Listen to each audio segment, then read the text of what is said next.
Let's get ready to mortgage. He is the prince of programs, guru of guidelines, master of matrices. He puts the fun in funding. Please welcome Mark, Mr. Mortgage Eitel. All right. Hey guys, my name is Mark Eitel and you are listening to the Mr. Mortgage Show. Hey guys, if you have questions or comments as we get the show fired up, just call or text 855-462-7292. That's 855-462-7292. That is the Anytime Hotline. You can call or text that number anytime, 855-462-7292, or shoot us an email, and you can do that by visiting MrMortgageRadio.com. That's MrMortgageRadio.com. Scroll to the bottom of the page, click that email icon, and shoot over your questions via email, and Jen will read them on the air for you. But guys, it was an action-packed week of data. No surprise with the Federal Reserve's rate hike, at least not to our listeners. If you were surprised by that, then you have not been paying close attention to what we've been talking about on the air or on social media, because this one we saw coming a mile away, even though he had faked everybody and paused last meeting, which I think was super deceptive. I don't know what that was about. But then when he went on to say, in a series of talks after that they don't anticipate, or he doesn't anticipate, seeing an easing cycle until 2025, which kind of shoots a lot of the predictions in the foot of rate cuts by the end of this year. Because, guys, the data is just not supporting the opportunity to start easing in the interest rate hikes, because this economy, man, it's crazy. It's like one of those zombie movies. It just won't die. The Consumer Confidence Index came in at 117, up from 110 last month. That's a big number, guys, in the face of all of this inflation, in the face of elevated interest rates. The consumer is just out there spending like a Mad Hatter. And the only hope that the Fed has to cool them off is increasing the cost of money. And you saw them do it again this week. So I think that, coupled with the earnings reports that were released last week, a lot of the big companies made more money than the consensus was, which indicates that consumers are buying products and they're putting people to work. So all of the underlying fundamentals of the economy are supporting the need to continue to hike rates if the goal is truly 2%. I think what got a lot of people wrapped around the axle was the last inflation number that was reported at 3%. Everybody got really excited because we're going down, and 3 is much closer to 2 than 9 is. So they get it. We've got to be down somewhere around the bottom. And then here we go with another rate hike. But guys, that 3% number was super deceiving for a lot of reasons. And the number one reason is that's an annualized number, right? So it's June of 2023 over June of 2022. Well, guys, we're 3% year over year, but June of 2022 was 9.1% over 2021. That was the big, here comes the 80s again, right? Everybody's driving a T-top Camaro, listening to Motley Crue with a mullet haircut and a concert t-shirt on, because we were flashing back to the 80s with that 9.1% inflation number. And that was on top of a 3% number the year before that. It really just indicates that if we're going to get to 2%, we still have some work to do. So it's yet to be determined if he keeps his foot on the brakes all the way to a 2% inflation number, but he's clearly indicated that's his goal. So guys, we weren't surprised by it. I hope you weren't surprised by it. And housing doesn't appear to be bothered by it, because here we go again. May's housing numbers were released with a 0.7% increase month over month, which is the fourth month in a row. And 0.7% doesn't sound sexy until you annualize that out at 8%. Well, wow, what was it? I think 8.4%. I don't have a calculator in front of me. I'm public school educated, so I can't do that math in my head. But nonetheless, over 8% appreciation. Well, guys, this was supposed to be the year that the market crashed. And here we are averaging 8% appreciation based on those numbers that were released. And we talked about it last week. Florida's at 15% year over year. That's nuts, right? We shared the story of that young family who now is priced out because last year's house at 400 is now 460 and interest rates are 7. What's going on? So supply and demand is the only thing that controls pricing. And this is just one more example of how powerful that equation is. The cost of capital is irrelevant. I shared a story once. If you walk into the electronics store and buy the latest, greatest gadget and you reach in your pocket and you pull out a 22% interest rate credit card, or you pull out cash, the price is the same. They don't care how much interest you're paying on the money that you're using to buy it, right? I say it all the time. The cost of the capital does not impact the value of the asset. Supply and demand does. Now, if there's a line of people out the front door who want that gadget, they're not going on sale anytime soon. As a matter of fact, they're going to mark the price up. But if they've got a pallet of them in the back that they can't sell, that's when they're going on sale. So again, keep that in mind. The cost of the capital does not dictate the value of the asset. Only supply and demand does. And the cost of the capital can slow demand, and it is slowing demand, but it is not slowing it to the point that we're outpacing supply because there's not enough supply. There's not enough supply to tip the scales. People don't want to sell their home and cash out that 3% interest rate and go borrow money closer to 7 and pay this lofty price. Most people couldn't afford to buy the home they're in today if they had to borrow money at 7% and pay taxes and insurance based on a new transaction price. Let that sink in for a minute, guys. We're not even talking about move up. We're talking about buy the house you're in right now. So because of that, supply remains pressured, which is supporting housing values. And you hear a lot of talk on the news about the housing affordability crisis. Well, it's only a crisis if you don't already own a home. If you own your home, you're fat and happy. You've got equity, you've got a low interest rate, and the factors that I just mentioned are supporting these current values. And some people are accessing equity and buying investment properties. I mean, we talked about it last week. I guess it was 2 weeks ago. The strategy that we came up with where we're, put your kid's house on layaway was kind of the way I summarized it, where you pull the equity out of the property that you have, the house that you're living in, use it to go buy a rental property, put a renter in there for 10 or 15 years. And when your 10-year-old is 20 or 25, then you can gift them the equity. And now they're out of your basement eating Hot Pockets in their own living room.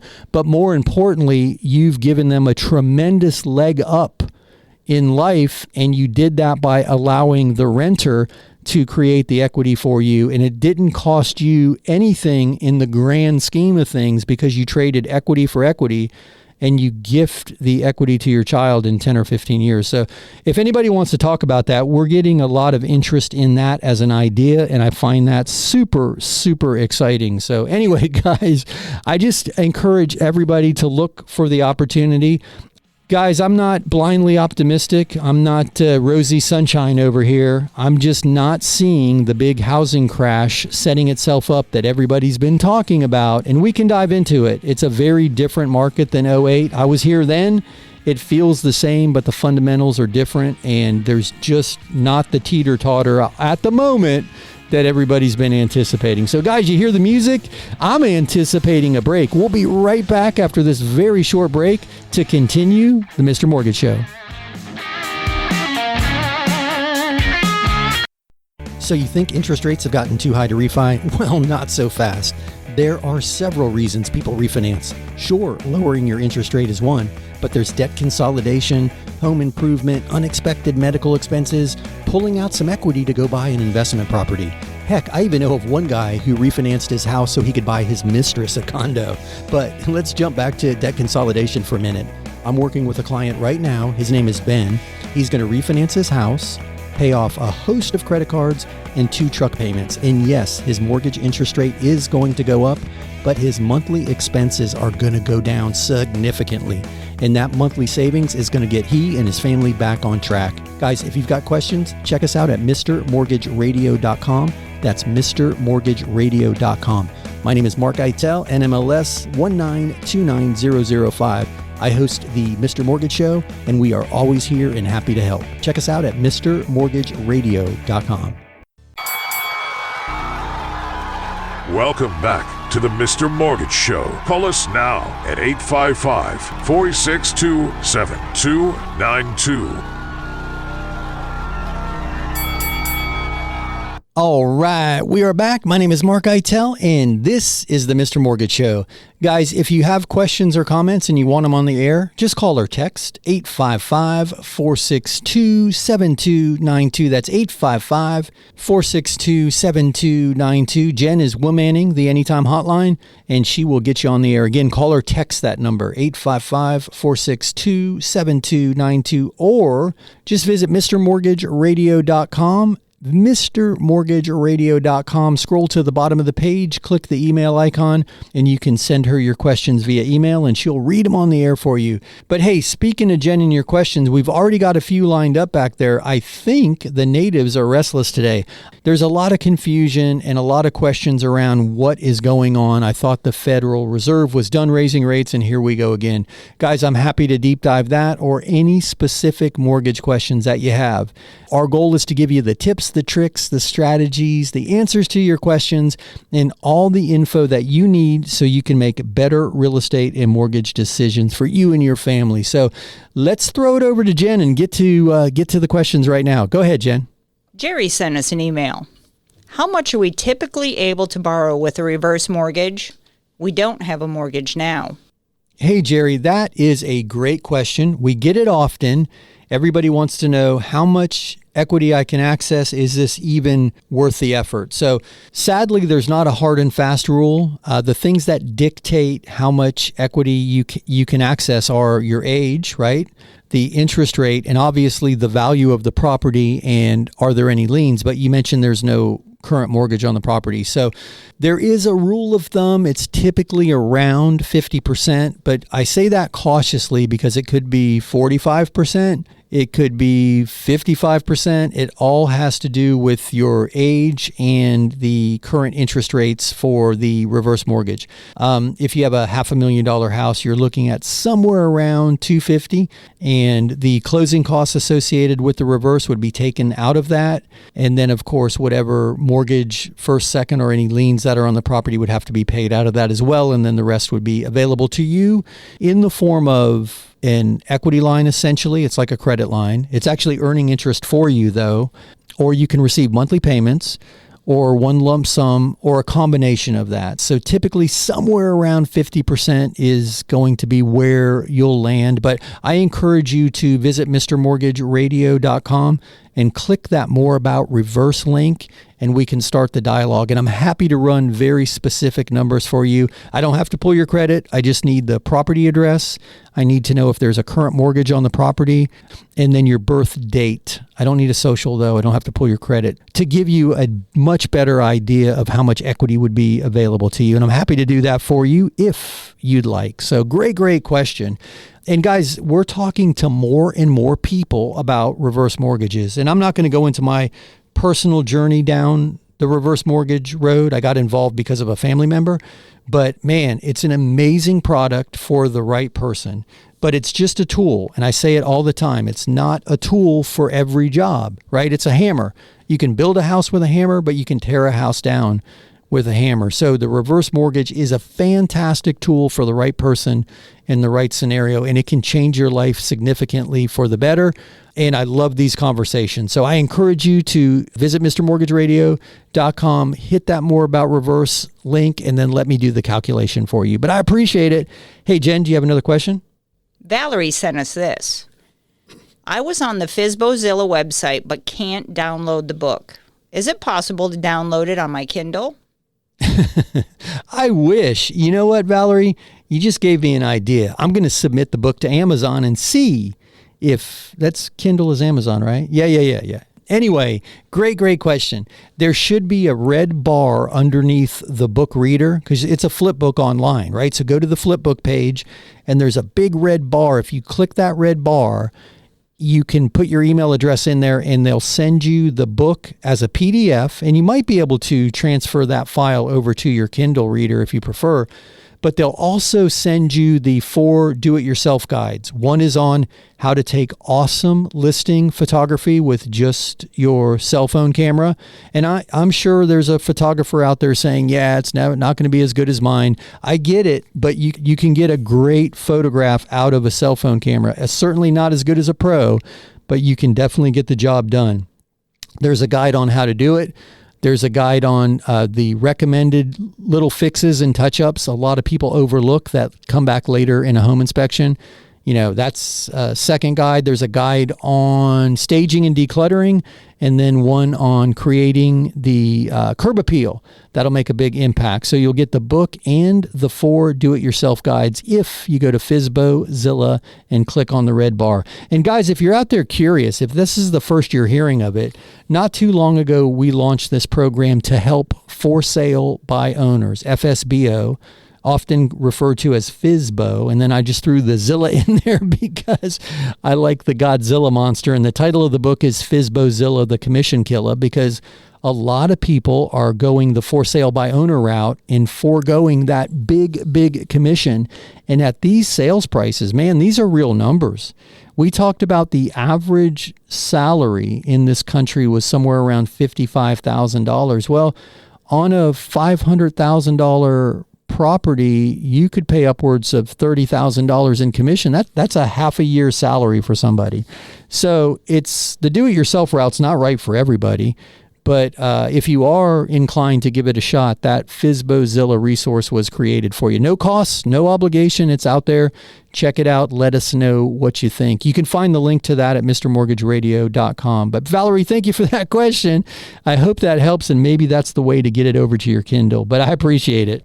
We've had an overwhelming response to that FisboZilla program, guys. And I'm not anti-agent. I'm proud to be part of the Really Great Agents Network. But paying a real estate agent's not in the cards for everybody, and a lot of people attempt the for sale by owner route themselves, and we're trying to set you up for success. And I get this question often, what's the catch?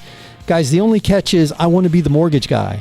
I want to pre-approve as many people as possible who are interested in your property, so you've got a rock-solid approval and your transaction is going to close and you can move on with your life. And I selfishly get the opportunity to meet people who need my mortgage services, because as much as I love doing the radio show, we are a mortgage team and we get paid to originate mortgages. So I hope that gets that out of the way. But that's it. There's no hook. There's no catch. That's all there is to it. But guys, you hear the music. You know what that means. That's my cue. We'll be back in a few. Sit tight on the other side of this very short break. We'll be back with more of the show. Raise your hand if you are freaked out by what's happening in the banking world. Well, no, put your hands back on the steering wheel. It's all starting to feel like a house of cards. And what about that $17 billion, yes, billion with a B, dollars worth of bondholder money that was lost in that Credit Suisse takeover? Right now, I'm hearing more and more people talk about a flight to safety, and they're looking at gold and silver and other precious metals, but also rental property. Yep, income-producing rental property is starting to become sexy again. Guys, we've got an amazing loan program called the Landlord Loan. It's an easy way to acquire rental property. If you've got good credit and the assets, we don't even look at your personal income. We look at the income produced by the property. Assuming that it supports the debt, boom, you're a landlord. Check us out at mrmortgageradio.com. That's mrmortgageradio.com. My name is Mark Eitel, NMLS 1929005, and my team and I are here and happy to help. Check us out at mrmortgageradio.com. Welcome back to the Mr. Mortgage Show. Call us now at 855-462-7292. All right, we are back. My name is Mark Eitel, and you are listening to the Mr. Mortgage Show. Guys, keep your questions coming. 855-462-7292 is the Anytime Hotline. 855-462-7292. You can call or text that number. Jen is womanning the hotline, and she'll get you on the air. 855-462-7292. Or just shoot us an email. You can do that by visiting mrmortgageradio.com. That's mrmortgageradio.com. Scroll to the bottom of the page, click the email icon, and you can shoot her your questions that way. She'll read them on the air for you. But guys, let's keep your questions rolling. That's always my favorite part of the show, and I know we've got a few stacked up back there, so let's try to get through a few here. What do you have, Jen? Mary is asking, I want to start buying rental properties. Are there mortgages for first-time investors? Hey, Mary, that's a great question. Another place a lot of people are using all of this newfound equity wealth is buying investment properties. So to answer your question, yes, there are many, many programs available to first-time investors. One of them is the landlord loan. You hear me talk about that one so often because it's one of the more popular loans when buying rental property because your personal income is not underwritten. We're looking at your credit, we're looking at your assets, and we're looking at the income produced by the property. As long as the property supports the debt load, you're off and running. So that landlord loan has the availability to be utilized as a first-time investor. So I hope that helps. And we talked about it I think it was last week, maybe the week before. We had come up with a strategy and it was based on a conversation I had with a friend of mine who was super concerned that his young child was not going to be able to purchase his first home based on his scholastic interests and where he's likely going to land in the professional world. By the time he's ready to buy a house, unless the world comes to an end, he's most likely not going to be able to pull the trigger. So we came up with this idea, and I kind of had this cutesy name where you're putting your child's first home on layaway, right? Because I think of everything in pictures. I'm very simple, born and raised in Florida, simple guy thinking pictures. So that layaway idea made sense to me. And we talked about pulling some of the equity out of your property and going and buying an investment property. And what brought that to mind was the landlord loan is a great tool to utilize for that. And then renting the property for, I don't know, say 10 years. 15 years. I don't know how young your child is and where you would start in this cycle, but think this one through for a minute. You're trading equity in your current home, or some of it anyway, not all of it, for equity in a rental property. You put a tenant in there, let the positive cash flow pay down the principal and even make some money. You have the write-off benefits of owning the rental property. There's benefits to owning it in addition to just the cash flow, but more importantly, you're owning it at today's prices. So in 10 or 15 years, when your child's ready to strike out on their own and make their way in life, you can sell that property to them with a gift of equity, pull some money back out of it so you're made whole, and they're off and running with a great, great head start in life, and they didn't have to go out there and fend for themselves and find that first home and save for 5 or 10 years to get a down payment together. And if someone's trying to do that in this market today, they're being outpriced by appreciation and by the cost of money. Imagine if you would have done that for your child 10 or 15 years ago, how much equity they and you would have in that property today. So the landlord loan is a very, very powerful tool, and all of the newfound equity people have are making them think a little bit outside the box in trying to come up with ways to maximize that current equity position to create additional opportunities. So I know I went long on that, but I wanted to throw that in there because we are seeing that utilized for that reason as well. Hey, Jen, throw me another question. Sandra sent this one. We've been wrestling with the idea of getting a reverse mortgage. I'm concerned about leaving my children with a bunch of debt. What happens if they can't pay it back? Hey, Sandra, that is a great, great, great question. A lot of people have this concern, and it's mainly driven by the idea of what happens if I owe more than it's worth when the kids inherit the property. Because from the standpoint of just inheriting it with equity, so they would have to pay it off like any other mortgage. It would be satisfied by either refinancing it or selling it, and your children would get the equity, just like a normal mortgage. I can't stress that enough. But here's the part that confuses a lot of people, and I'm not sure if this is what you're asking, but I want to touch on it. What happens if you owe more than the property's worth when you die and you leave the property to your kids?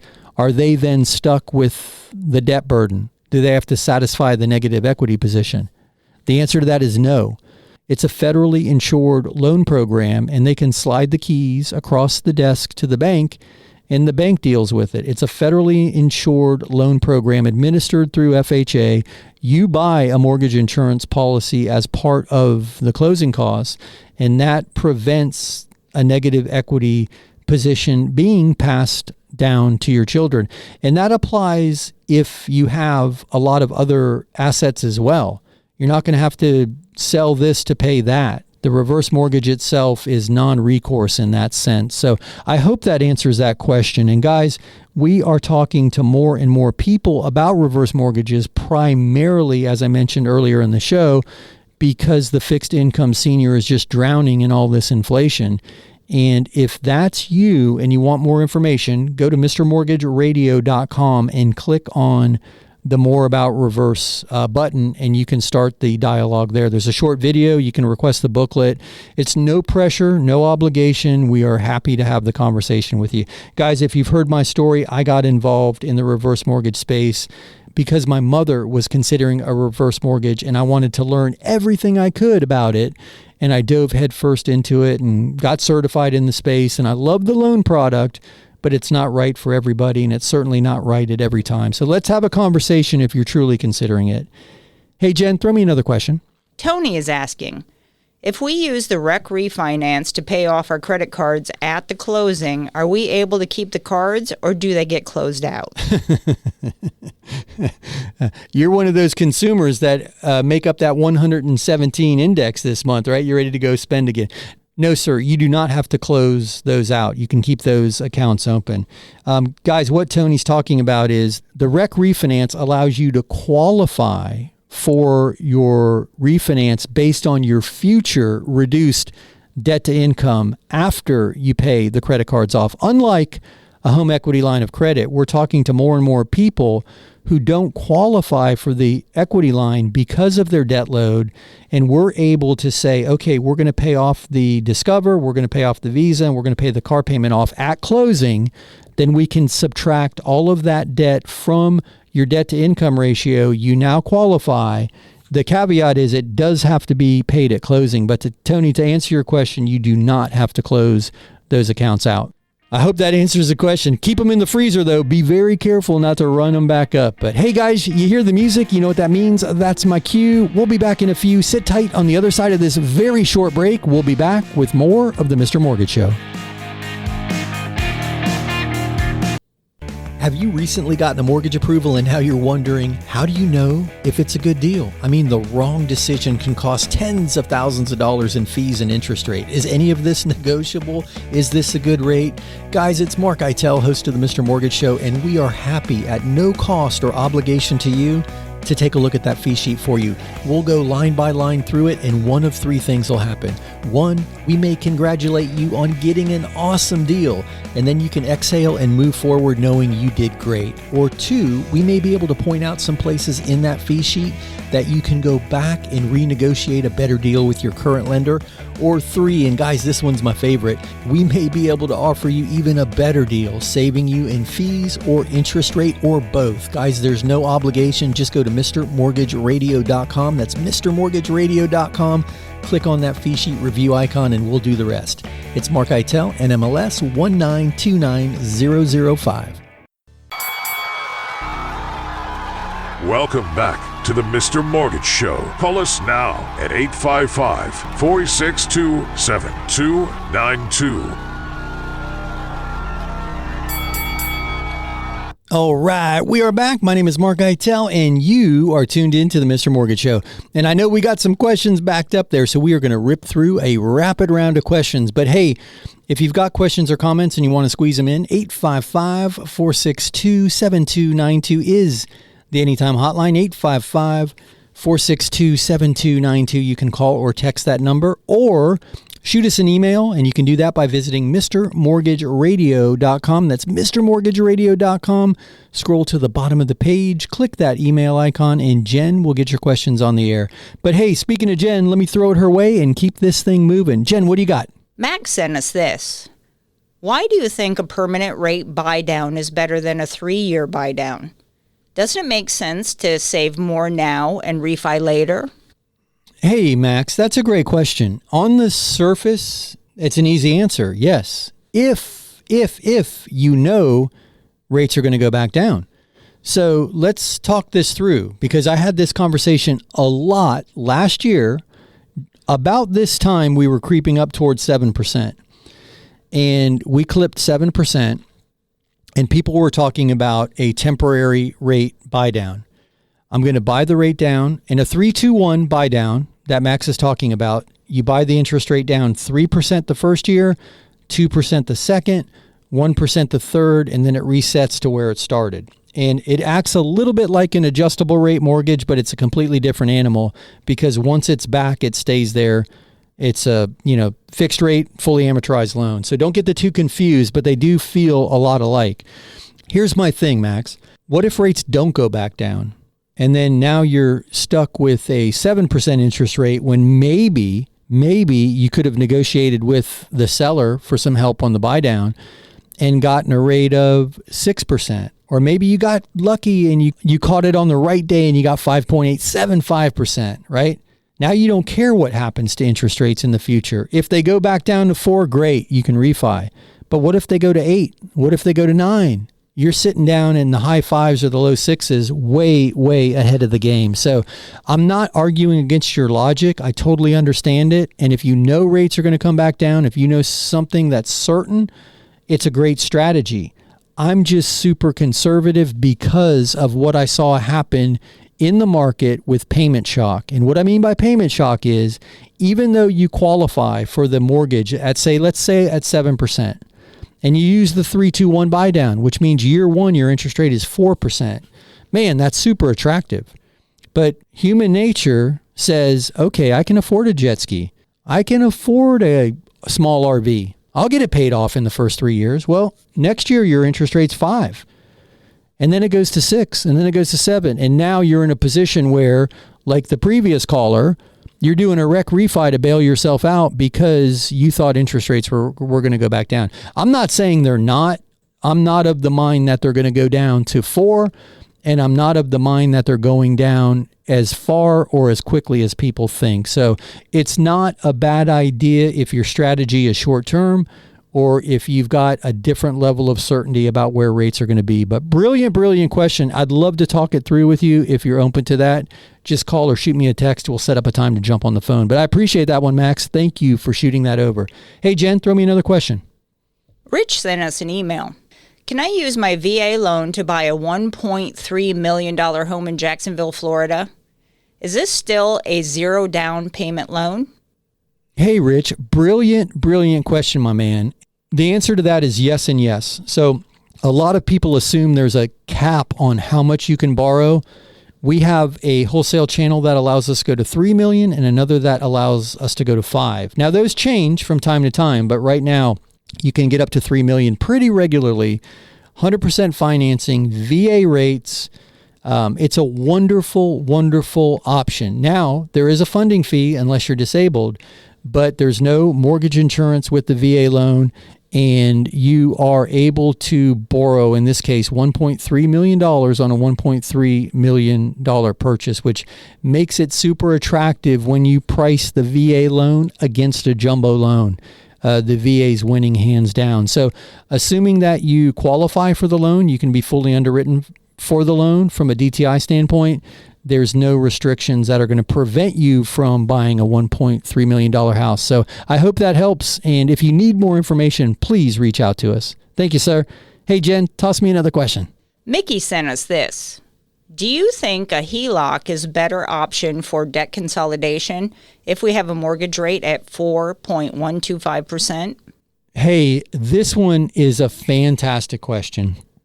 And there are so many what ifs around it that it's not an easy answer. But on the surface, it makes perfect sense to preserve your low interest rate if you can. But just know that your HELOC is adjustable, right? So even if it has an attractive introductory period, the Fed just moved interest rates again, and he may move again. Who knows? So that HELOC rate is going to start higher, and it may go even higher from here. Now, with that being said, if the Fed starts to cut rates, that HELOC is going to go down. So to be fair, it can go up or down. But if you're going to go that route, make sure you put a strategy in place to pay that off, because it's a higher rate and you don't want that thing to linger around for 10 or 15 years. Most HELOCs after 10 years, they'll convert to a 10 or 20 year loan and you won't be able to draw down against it. But I'm not anti-HELOC. I love the idea of having a HELOC even if you don't need it and just kind of putting it on the shelf for rainy day money. But it's a tough one to just answer without knowing all the details. And I mentioned it earlier, that the one caller a few callers ago about the rec refi. Some people don't qualify for the HELOC because of their debt to income ratio, and then it's not an option. You're doing the rec refi to reduce, eliminate, and consolidate the debt. So brilliant question. I would need a little more information to give you an answer I'm more comfortable with, but Google blended rate calculator, and type in how much money you're going to borrow on the HELOC, what the interest rate is on the HELOC, your current mortgage and your current mortgage interest rate, and it will give you a blended rate. So you're looking at your actual cost of debt each month, and that might help you make the decision. But it's a brilliant question, and I'm open to a discussion if you are interested in deep diving that one. So, all right, come on, Jen, throw me another one. Candace is asking, we're ready to move, but want to make sure we have somewhere to go. Can we use an equity loan as a down payment on our new house? We'd like to buy the new house first. Hey, another great question. You can, absolutely you can. An equity loan, you said. So that's a great way to do it. But here's the thing. If you go that route, it's called a bridge loan in most instances. And you can arrange the bridge loan through the same mortgage lender. We do it. That will be the mortgage company on the new purchase, right? So they're setting both of those up for you. Now, here's the one thing to consider. Your debt calculations are going to be based on your current mortgage, on your bridge loan, and your new mortgage, because there's no guarantee and timeline that you're going to sell that property. And then it does need to be sold within 6, 12, or 18 months. There's different categories of how the bridge is structured, and that prevents you from then keeping the current property as a rental. But brilliant question. The other thing to consider is a delayed closing or a post-closing occupancy on your current property. So you could essentially say, okay, I'm going to sell you my house. We'll sign a contract. We're going to close in 90 days. And then you're going to allow me to stay after closing, post-closing occupancy, for 2 months. So now you've given yourself a 5-month window to find and close on the new property. So that might be extreme. Somebody might not be willing to give you 90 days. Maybe they'll give you 30 and then 60. But my point is, those are workarounds if qualifying for all 3 of those mortgages at the same time is difficult for you. But I'm a big fan of post-closing occupancy. And in this tight inventory market, you've got a really good chance of negotiating that. So anyway, guys, you hear the music. You know what that means. That is my cue. We'll be back in a few. Sit tight. On the other side of this very short break, we'll be back with more of the Mr. Mortgage Show. Let me tell you a little story about a man named Jed. Well, this is not a story about Jed, but it is a story about Mary. Mary is an awesome single mom who's been raising her daughter in a 1-bedroom, 1-bath apartment for the last 11 years. That's right, 1 bedroom and 1 bath. Hey, they've made the best of it. They've got bunk beds in there and it's worked. But her daughter's now a teenager and it's becoming a challenge, especially sharing that bathroom. She decided to jump in and become a homeowner. We got her approved with an FHA loan. That's right, I said it, FHA. Hey, if your agent's telling you FHA and VA loans are not getting accepted, you are working with the wrong agent. Contact me and I'll get you in touch with a really great agent. Hey, but back to Mary. She jumped in and she is now a proud homeowner. They have their own bedrooms, but more importantly, their own baths. They couldn't be happier. Guys, if you'd like to learn more, check out MrMortgageRadio.com. That's MrMortgageRadio.com. My name is Mark Eitel, NMLS 1929005. Check us out at MrMortgageRadio.com. Welcome back to the Mr. Mortgage Show. Call us now at 855-462-7292. All right, we are back. My name is Mark Eitel, and this is the Mr. Mortgage Show. And guys, you have offered up some awesome questions. Let's keep them coming. 855-462-7292. That's the Anytime Hotline. Call or text 855-462-7292, or shoot us an email by visiting mrmortgageradio.com. That's mrmortgageradio.com. Scroll to the bottom of the page. Click that email icon and you can shoot your questions to us via email. But speaking of questions, I'm going to toss it right over to Jen and we'll keep your questions rolling. Natalie sent us this one. Just want to publicly thank you. I called last week with an old roof and canceled insurance. Anyway, your team is awesome. We've got the insurance figured out and we started the refinance. You guys are the real deal. Thanks. Thank you, Natalie. Yes, thank you, Natalie. I'm so glad we were able to get that sorted. And that builder's risk insurance policy, a lot of people don't understand it. And in this instance, guys, just to refresh your memory, or maybe you missed the conversation with Natalie, she was canceled by her insurance company, could not get a new policy because of the roof, but couldn't get a roof without doing a cash out refi, but couldn't qualify for the refi without insurance on the property. So we are doing a builder's risk policy. Not us, our insurance referral partners are doing a builder's risk policy to insure the property during the building or during the construction period for the new roof, which enables them to put the homeowner's insurance on the property now so we can close the refi and get her the money to do the roof. So thank you for that, Natalie. Thank you for the public accolades, and we are super happy that we were able to help you. Thanks for that. Hey, Jen, throw me another question. Michael sent this one. I went to the FSBOzilla site and requested the book, but honestly, I'll never read it. Can you give me a quick idea of how this works? I will be selling without an agent, and I'm trying to figure out your program. Hey, Thank you for your honesty, Michael. Yes, thank you for your honesty.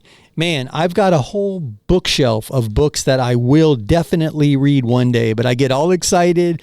I buy the book. It arrives. It looks more like a doorstop or Atlas Shrugged than I thought it was. And I'm like, oh, I'm not going to get through all of this. Let me put it up there and wait. So, hey, I appreciate you giving us a shot at least answering your question. So, guys, FSBOzilla is super, super easy. It's very, very simple. I wrote a book called FSBOzilla, the Commission Killer, which it's not a novel. It's more like a guide, if you will, but it's all of the common problems people run into when going for sale by owner and workarounds. And we did that to help people through this process. But what we're offering to do is essentially be your pre-approved lender, if you will.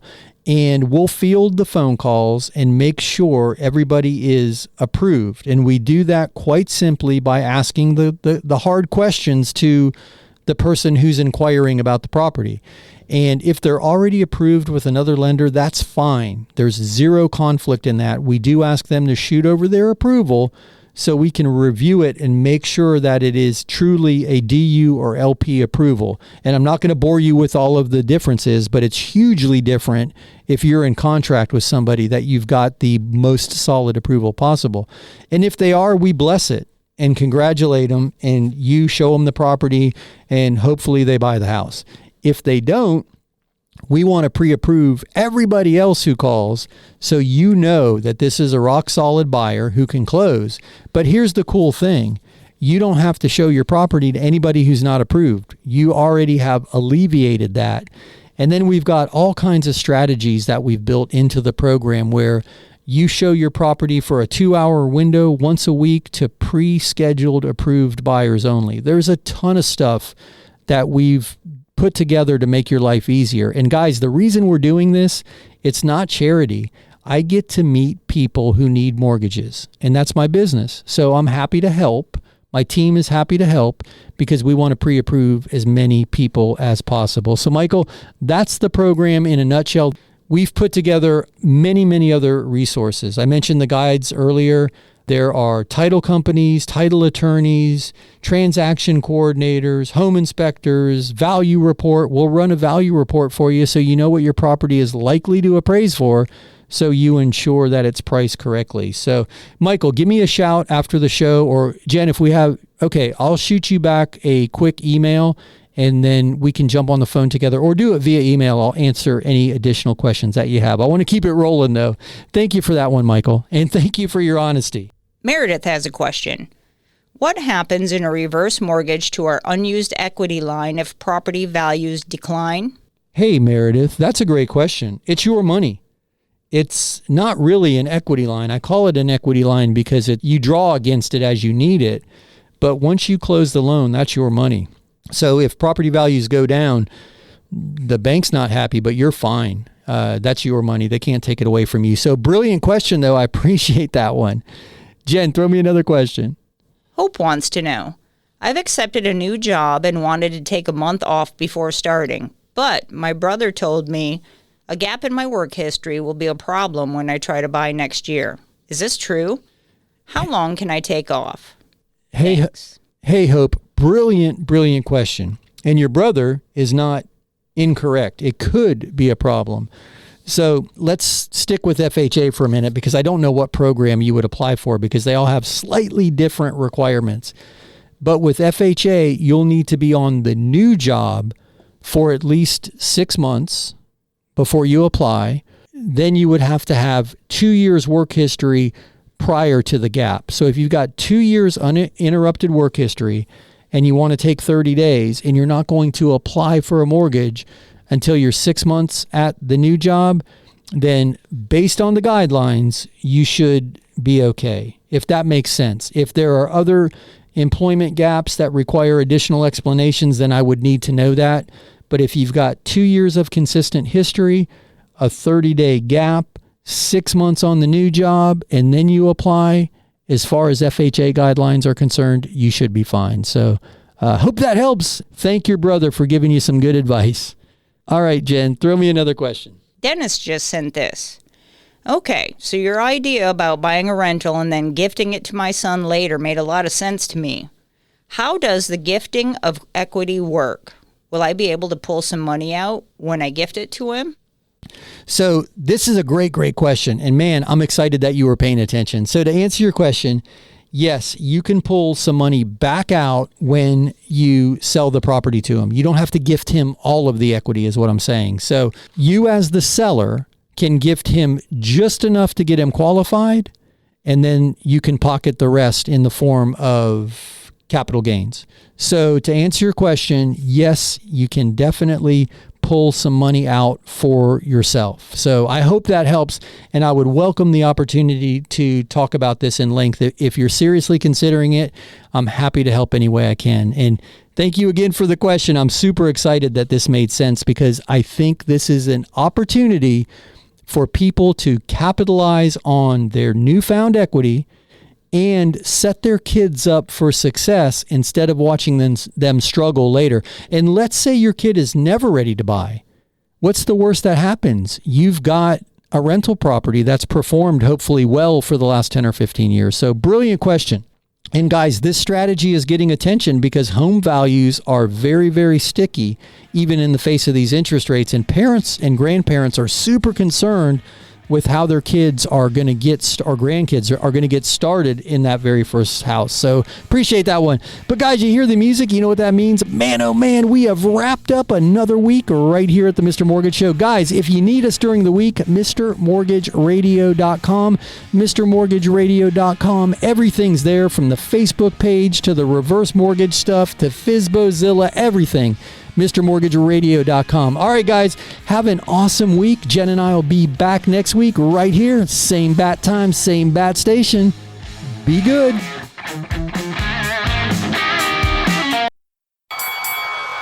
That's a wrap. Join Mark Eitel next week for more thrilling, edge-of-your-seat discussions about real estate and mortgages right here on The Mr. Mortgage Show.